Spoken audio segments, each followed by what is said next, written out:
Hey guys, so today we're going to be talking about, we're going to be comparing Airbnbs to staying on property. I'm going to let a few people get on. I'll start a little bit early, just so I know. Hey Vince,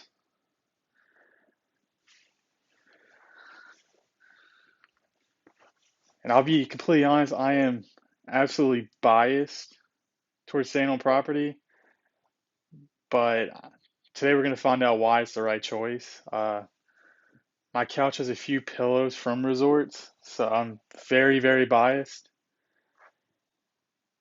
And tonight we're going to actually start with, so I have a coworker who recently asked me why they should stay on property, or like what are the benefits?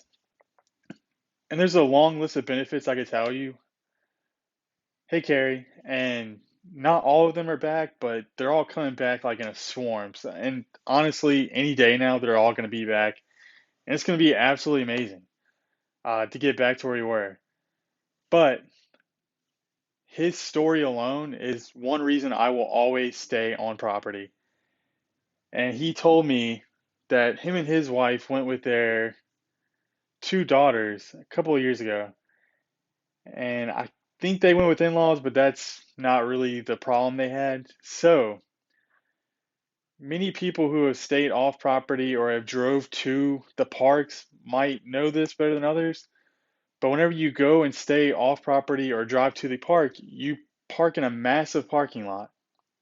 All right, and when you park in this massive parking lot, you actually have to get on a tram and take the tram to the entrance of the park. All right, which like isn't the worst. To me, I hate it. Like, what if you forget where you parked your car? And I'm a person, I'm always gonna forget where I parked my car. I I tend to park at the exact same spot when I go places like work because if I don't, I will always forget. Even when I stay on property, especially at a resort that I stay at a lot, like at the boardwalk, I know exactly where I'm gonna self park at. Anyway, so if you drive to the parks, when you show up, say they have villains and a hero section at the park. Well, then you have to figure out which villain you are, and then even based on that, it's such a massive row of cars that, you just walked 8, 9 miles in the park that day. Well, you're gonna be walking another like half a mile, and that doesn't sound terrible, but with kids, it is absolutely miserable. Hey, Crystal. So, with that being said, he was with his, I think it was like 8-year-old daughter, and they had a younger child, like a 2 or 3-year-old daughter. Well, they couldn't remember where they parked their car. All right, which we've all been there, but not at Disney World, which absolutely is miserable. Well, he's looking for their car, and eventually his wife just got fed up and she called an Uber to come pick her up and bring her home or bring her back to the Airbnb they were staying at. Well, that would be fine, he can go find the car. Well, they only had one phone, and it was her phone was the only one that was charged because, I mean, you're in a park all day. Even if like you're not on your phone all day, the heat from the sun and all that's going to drain your battery. Well, he didn't have a phone. He couldn't find out if she got back or not. I mean, he basically was in the dark in a parking lot, and let's hope you can find your car, and then let's hope that you actually know how to get back to the Airbnb. Which I don't know how many of y'all have driven through Orlando.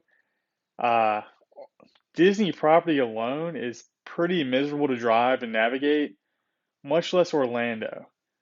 And I mean he got back to his wife, which is great. Hey Selena. And but that story alone makes me think like why would you want to stay off property if it's gonna cause this much of a hassle? And not saying that alone would wreck your marriage, but do you really want to fight with your spouse on vacation? No, like nobody wants to do that. Like I said, Disney's already like a pretty emotional roller coaster alone, much less you fighting with your spouse because, You can't find your car, you're frustrated. You parked in the middle of the day and now it's dark outside and despite what people think, it does completely change your perspective.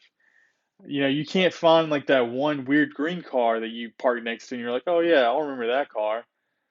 And then you get back and it's like, "Oh, that car's gone." Because at the end of the day, that alone for me is a reason not to go. I cannot stand parking and then taking the shuttle and doing all this stuff, and that's a daily occurrence. Not to mention it's a hassle leaving the park from the parking areas.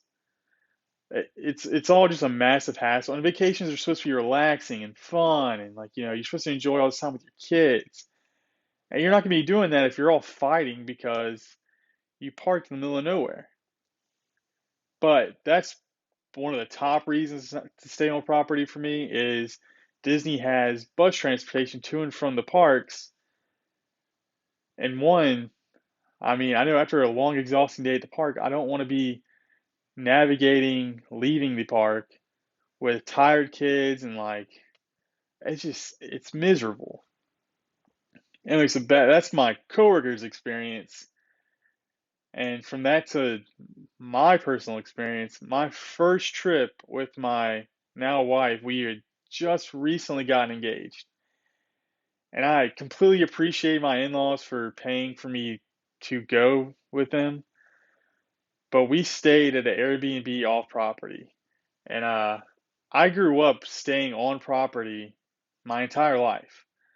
I had never stayed off property. I never planned on staying off property, but I had never been with my spouse. And I was like, they're paying, I'll go. And basically, and we stayed off property because we had so much more space, which is probably the only benefit to staying at an Airbnb is I think for the price of like a one bedroom, they were able to get like a three-bedroom condo or something like that. Which, I mean, that's a benefit, but the downsides from that benefit are just so massive that I couldn't imagine ever doing that again. Like I said, it was great that they invited me and I had my own bedroom, but the downside was my in-laws are older. And I mean, look, Disney's tiring. Like it's a relaxing trip, but it can also be a very daunting trip. And I mean, like I said, you're walking 9, 10 miles a day for the most part. I know when I go, we usually hit 12, 13 miles a day, but my wife's crazy. So my numbers are going to be different from your numbers. But, you might be crazy too. So you should probably base your numbers off a realistic number. But it's, we would get there super early and they're very early birds. And I'm like, all right, take it or leave it. Rope drop till you drop is not for me. I will get there earlier now because I have three small little girls. But, back in the day, sleep until 10, 11 o'clock, that's significantly better to me than waking up at 6 o'clock to eat breakfast and then drive to the park. But anyway, so we were waking up, 8, 9 o'clock every morning. Then we'd had to drive 20, 30 minutes to the parks on top of that. And then you're not even making it to rope drop because you're walking so far from the parking lot. And the worst part is, you just walked like half a mile from the parking lot to the park, and now you're going to be walking to wherever to meet the other family we're with. And that alone is just miserable. But her parents being slightly older, we were coming back pretty. I'm a late person at Disney. Like, I will stay till park close as long as I'm like relaxed throughout the day. I'd rather stay till park close than be there at park open because I feel like it filters out pretty well towards the end of the day. Well, they like 6, 7 o'clock, it's time to go. Time to go back to the room or the Airbnb. So me and my wife, we only had one vehicle because I mean it's a 10-hour drive from where we're at to Orlando. So we would bring them back to the Airbnb, which is, 20, 30-minute drive after you've walked to the parking lot, 20, 30 minutes. And then we would go back to the park. Well, there's only so many hours in a day that the park is open. So we would miss out an hour and a half, 2 hours every day going back and forth, bringing them back to the park. I mean, the Airbnb. Like I said, greatly appreciate my in-laws. It was awesome that they decided to do that. But when you stay at an Airbnb, everybody's schedule is one now. There's no, hey, I'm gonna go back to the room. You guys have fun. I'll catch the bus back. It's, hey, like I need you to bring me back. That way you can bring the truck back or the car back. Or, it's, hey, I have three kids. One of them's losing their mind. We all need to go back. And I want to say another travel agent actually said everybody's schedule, the worst schedule is now everybody's schedule. And that's the truth. I mean, you can say what you want, but you're not going to do nearly as much if you stay off property or at an Airbnb than you can stay on property. And especially with children, I will say that staying on property is a godsend because I like my oldest daughter is 3 and I love her to death, but I mean, right, if she doesn't get her nap in, she's a monster. And the amount of freak out she's had in the parks, it's not a lot because she is a very chill kid.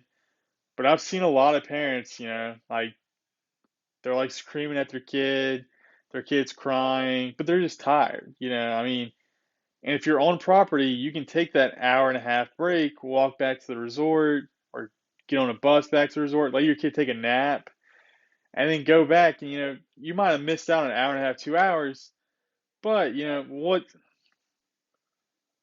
that hour and a half, 2 hours you lost or is nothing compared to the amount of time you would have spent driving back to your Airbnb, letting them take a nap, and then coming back. And that's a major thing to me, just because, like, look, I have a 3-year old and I have two twin girls that are 3.5 months old, and I will not stay off property with that many kids. Because, I mean, one, it just sounds miserable trying to load everybody up. And then two, yeah, loading everybody up. I mean, that's a 10, 15-minute ordeal by itself. And on top of that, constantly transporting back and forth to me nap times and do this and do that. Like it just, it isn't all it's cracked up to be, right? So that's my major take is when you stay off property and you all took one vehicle to save on gas money, and also if you bring two vehicles to drive to the parks, you're paying for two parking spots, which is, I don't know the exact numbers, but I want to say it's at least $20, if not more. Um, and yeah, you do pay for parking on property, but it's either that much or less typically, and you don't have to drive your vehicle once you're on property. Whereas if you stay off property at Airbnb, you're paying for parking to get to the park, and who knows that Airbnb has fees for parking. So, another massive downside, 25 per day. So they've gone up since the last time I paid for parking. It was $20 6 years ago since I stayed off property. Well, yeah, I love staying on Disney property. It is a vacation on its own to me to stay on property. And I mean, I could go to Disney for a week staying on property just because I feel like the resorts are just they're just fantastic. All right, and you're not going to get that at Airbnb because it's not going to be a themed Airbnb. And on top of that, like I mean, there's no pool. You got to drive everywhere. There's not going to be a food court at your Airbnb. I mean, unless it's some like really fancy bougie Airbnb. I mean, who knows what the parking is going to be like? What if you're in the back of the Airbnb, like it's a condominium area, and you have to take 10 minutes to get out of the Airbnb in the first place. I mean, there's just so many problems with staying at Airbnb and the hidden fees. Another hidden feature of Airbnb, yeah, car seats are on. Yeah, you have to direct car seats. That's what I'm saying. Like, I have three car seats. Three. Do you know how insane that is? And I have a really nice, like, uh, it's not called a minivan, but it's a minivan. And just like trying to fit one of the girls in the back, and she's just like crawling, and they have to like squeeze in through the back seat to buckle her up. Like, it's miserable. And I don't want to do that 10 times a day to drive to and from the park. Whereas if I stay on property, I don't do any of that. I can go, all right, let's go. Let's go walk to the bus stop. Or let's go get on the skyline. Or let's go get on the boat. Or let's go walk to the park. Yeah, it's just better. I mean, I'm not even gonna like pretend. It's significantly better, and that alone will make me always stay on property. Uh, and a hidden downside about Airbnbs that has been coming up recently, I don't know if it's because the spike of people wanting to vacation,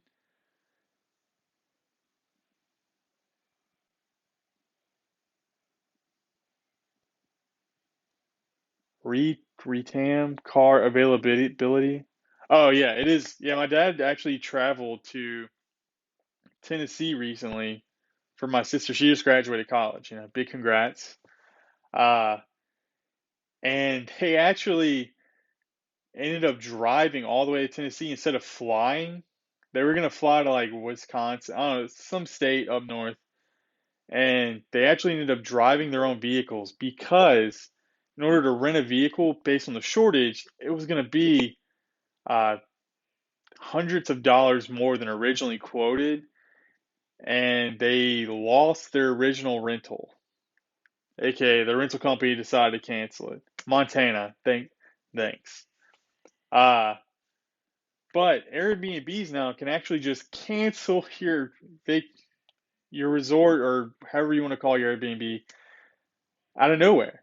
I mean, you could drive all the way to Orlando, think you're like staying at this like really nice rental property, and all of a sudden you have nowhere to stay. And I don't know about you guys, but I don't know Orlando well enough to be like, I'm just gonna like stay at this place down the road, which is another massive upside to staying on Disney property. Disney property is safe. All right. Uh, I'm an engineer by trade, or however you would say that, and I am constantly worried about the most insane stuff that no one should ever worry about. And one of them is, the safety of my family. At anywhere, like I'm always like, well, if we stay here, like, what if somebody breaks in? Is this place known for break-ins? Is this place known for this? And I don't know why I think like that, but I do. And if I was staying off property, I would be insanely worried about the safety of my family. Just be completely blunt with everybody. I'm not saying Orlando's a bad area. I'm saying every major city has bad areas, but Disney isn't one of them, which is a massive upside to me. And like I said, again, Airbnbs have been canceling rooms on a whim, and they have the right to do so. So, who has been canceling rooms? Disney. Disney has not been canceling any rooms. It's a very secure reservation. Uh, you know, and another major upside there is you can put down a deposit on a resort, and kind of like a layaway plan, which I highly recommend for anybody who's like worried, and you might not be able to like not touch your rainy day fund or like you're saving for your trip, and you're just gonna pay outright. Well, if you do this, if you do a Disney deposit, you can kind of like pay monthly, and there's your savings plan. You don't have to worry about you spending it on a whim because you had a lot of money. And here comes my last, and I feel like it's a major point that no one wants to talk about. Yeah, Disney does not change prices. Not after you've already booked. Now, if you wait a couple of months to book, Disney might change prices. I'm not gonna like pretend. But I mean, we all typically know the seasons of when Disney changes their prices, and they don't typically change resort prices uh, massively. It's usually tickets, but if you book a package, your ticket's already paid for in that package. And the main thing to me that is everybody who books through an Airbnb is typically thinking they're getting a better deal or they're saving this much money. And look, when you look at it on paper without like anybody telling you otherwise, it might look like that. And it's understandable that people would think that, you're saving, say, $50 a night, which I don't even think is that much of a difference. Uh, like, not that $50 isn't a massive difference. I'm saying $50, I don't even think is that much. And the main thing you should think about when you're talking about this is, all right, say a family of 4 or 5, you're all going to Disney. You're saving $50 a night. All right, so you're saving $10 a person. All right, then you're not because you miss out on those extra park hours, those late night park hours, um, the time that you spend traveling. Disney has so many promotional offers throughout the year that you can typically find something that is actually cheaper at on property than staying off property with all the extra benefits of a skyline, transportation, buses, going to the parks early. And I think Disney just started recently where instead of being extra magic hours, people staying on the resort get in early. Not like 2 hours early, but around an hour early, give or take. And they've been doing that for a while. Like if you show up to the park early for rope drop, they do typically let you in early and you could be, like I said, rope drop, but you actually get to watch them drop the rope. But you can go shopping before. I know people go and get Starbucks before. There's a few things open, and that's pretty exclusive to people staying on property.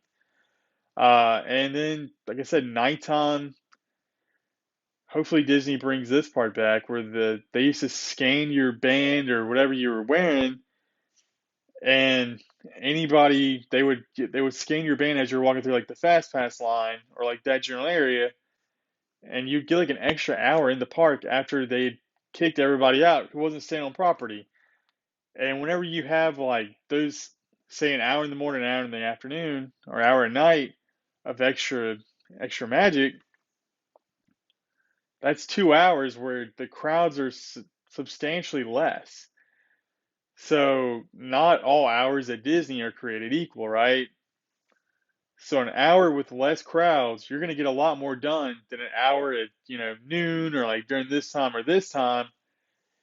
And you might get on Flight of Passage early in the morning, before the 2 and 3 hour waits happen. You might get on Seven Dwarf Mine Train super early in the morning that you won't be able to get on at night.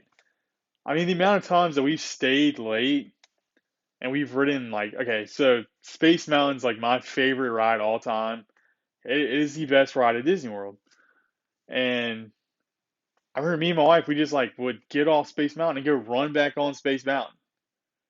I mean, we're talking a ride that typically has a 30 minute to an hour wait was having like 5, 10 minute wait times. When you compare that, I can ride Space Mountain 6 times in an hour compared to once in an hour. Well, that hour now is worth more to me than the previous hours of the day. And I mean, on top of that, and another big final thing to consider when you talk about things like this, staying on property. Disney has promotions like dining plan. Everybody loves a dining plan. You know where you don't get the dining plan at an Airbnb. Uh, you're not going to get it. And I know it's not for everybody. Like everybody's, well, why not eat that much on trip? Hey, Brooke, and you're right. You might not eat that much on trip, but Disney does offer promotions like free dining or free this, and you're not going to get that same at Airbnb. You're not going to get like a discount on your tickets. Disney has resort offers like 25% off. A really big one that I saw recently, that it's not there anymore, but Disney does typically recycle their promotions in a sense, like not recycle, but, throughout the year it's just around the same promotions, and you pay for 3 days or three nights of tickets, and you get like 2 days free with any 4 night resort stay or however many night resort stay. Which people won't realize how great of a promotion that is, stay on property. There's just so many like nuanced approaches to look at it, but the main nuanced approach is stay on property is just it's just better. And I can't like emphasize enough how much time you spend traveling back and forth, worrying about your kids. Like, do I need to go back to my room for a couple hours, let them relax? And stay on property, yeah, you might have to wait for a bus for a little bit, but you were going to spend that time walking to your car. Like I said, it's not a short walk. It's not like, oh yeah, I parked in the parking lot like you're at Walmart. No, it's like imagine Walmart had a parking lot before you got to the parking lot. And the other parking lot was actually just substantially farther away and you had to walk there. Yeah, I agree, Brooke. That's my main thing, and I say that as, yeah, if you're staying like 6, 7 nights, you might save, a few $100s staying at Airbnb. But one, Airbnbs have hidden fees. They can cancel anytime. They're not going to be nearly as nice. And you could pretend all you want, though, like, oh, the extra room, like I got a better bed. All right, so me and my wife are very picky about our mattresses and stuff, and I absolutely love Disney's mattresses. Or like not love, but they're very nice mattresses. The bedding, the pillows, everything is just very nice. I mean, imagine like you were staying at a pretty upscale hotel. That's like even the value resorts are just extremely nice compared to most places you're going to stay. And it's why I would never suggest anybody to stay off property. I understand limiting circumstances, but anytime you're looking at booking a trip, you have to take everything into account and not just the base price. And I mean, honestly, I don't know how many times I could drive this point home. Staying off property is going to eat up so much time in the park. I mean, if you don't really care about like, spending time in the park, I don't know what to tell you. But anyway, that's it for me. My name is Lucas, and I'm a travel agent with Smile Destinations Travel. I'm an associate. And look, it was great tonight. I hope everybody got some valuable information. Um, it was great. And, comment below. Let us know your favorite place to stay. Mine is the Boardwalk. And there's a few other resorts that I just absolutely love. And I wish I didn't love the Boardwalk so much that I always want to stay there. Because I would love to experience all the places. But I'm always going to want to stay at the Boardwalk because it's my home away from home, which is what Disney does best. So I hope everybody has a great night. And see you next time.